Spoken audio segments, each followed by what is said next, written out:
Para detektif mungil. Apakah hewan bisa berjalan di atas air?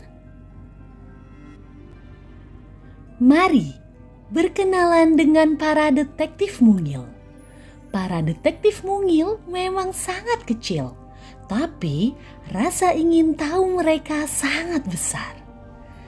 Itu sebabnya mereka hidup di sebuah rak buku. Karena orang terkecil sekalipun dapat menemukan jawaban untuk pertanyaan-pertanyaan besar jika mereka suka membaca buku. Persis seperti yang selalu berhasil dilakukan oleh para detektif mungil. Pada suatu hari, Bo sedang melihat hujan yang turun di luar rumah sambil memikirkan satu pertanyaan besar. Adakah hewan yang bisa berjalan di atas air? Jangan konyol, Bo, jawab Oli. Sebagai anak tertua, ia selalu merasa dirinya paling tahu. Hewan tidak mungkin bisa berjalan di atas air. Kita lihat saja nanti, ujar ibu. Mari kita melompat ke dalam buku untuk menemukan jawabannya. Jadi, para detektif mungil memanjat rak buku. Ibu pun memilih buku berjudul Sungai-Sungai di Amerika Tengah. Ayah mengikat benang merah di sekeliling pinggangnya. Tujuannya adalah supaya mereka bisa keluar dari buku setelah petualangan mereka berakhir. Mereka melompat dan mendarat tepat di tengah cerita. Sekarang mereka berdiri di atas daun besar yang mengapung dengan tenang di atas air sungai yang beriak. Di sana, teriak tiga. Aku bisa melihat beberapa makhluk berkaki panjang sedang berjalan di atas air. Itu adalah serangga air berkaki 6, ayah menjelaskan. Mereka lalu mendekati serangga yang anggun tersebut. Air itu memiliki tegangan permukaan sehingga serangga air berkaki 6 yang begitu ringan bisa menapak di permukaan air.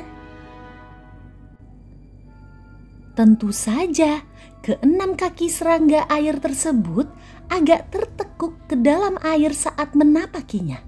Namun, mereka tidak pernah jatuh ke dalam air.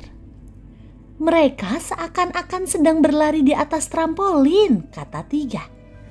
Jadi, hewan bisa berjalan di atas air, ujar Bo. Serangga tidak termasuk, kata Oli. Bagaimana dengan siput air ini? Tanya ibu sambil menunjuk ke bawah. Seekor siput sedang merayap dengan badan terbalik, persis di bawah permukaan air. Siput itu bisa berjalan di permukaan air dengan lendirnya yang lengket.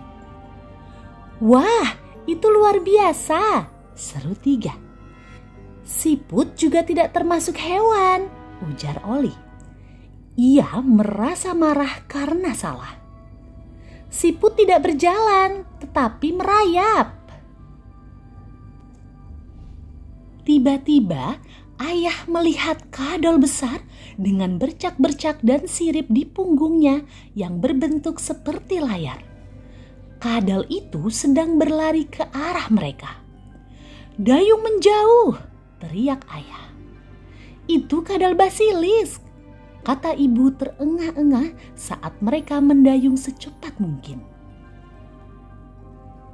Kadal basilis memiliki lipatan kulit di kakinya yang bisa terbuka sehingga membentuk kantong udara kecil.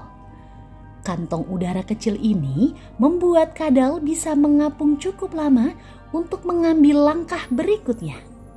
Namun, ia tidak boleh berhenti supaya tidak tenggelam. Kadal basilis hijau itu berlari begitu cepat melewati mereka sehingga menimbulkan ombak. Perahu para detektif mungil pun mulai bergoyang. Daun yang mereka tumpangi miring ke satu sisi. Tiba-tiba si kumbang jatuh ke dalam air. Si kumbang terhanyut dengan posisi telentang dan kakinya menggeliat. Oli dengan berani melompat untuk mengejarnya. Sayangnya, ia tidak bisa berenang cukup cepat untuk menangkap si kumbang yang terhanyut. Kemudian, Bo melompat keluar perahu dan berlari ke arah si kumbang. Bo begitu kecil dan ringan seperti serangga air berkaki 6, sehingga tegangan permukaan air bisa menopangnya. Bo menangkap antena si kumbang dan menariknya kembali ke perahu daun. Bo naik ke perahu tepat waktu karena ayah tiba-tiba melihat seekor ikan besar. Ikan itu berenang ke arah mereka dengan mulut terbuka. Ayah melempar benang merah kepada keluarganya dan mereka menarik benang itu 1, 2, 3 kali. Para detektif mungil pun naik melalui halaman buku yang berair. Mereka kembali ke rak buku mereka yang damai dan hangat. Ayah tersenyum lebar. Jadi, ada kadal yang bisa berjalan di atas air, ujar ayah. Oli mengeringkan tubuhnya sambil menggerutu. Para detektif mungil juga bisa, tetapi hanya yang tubuhnya paling kecil.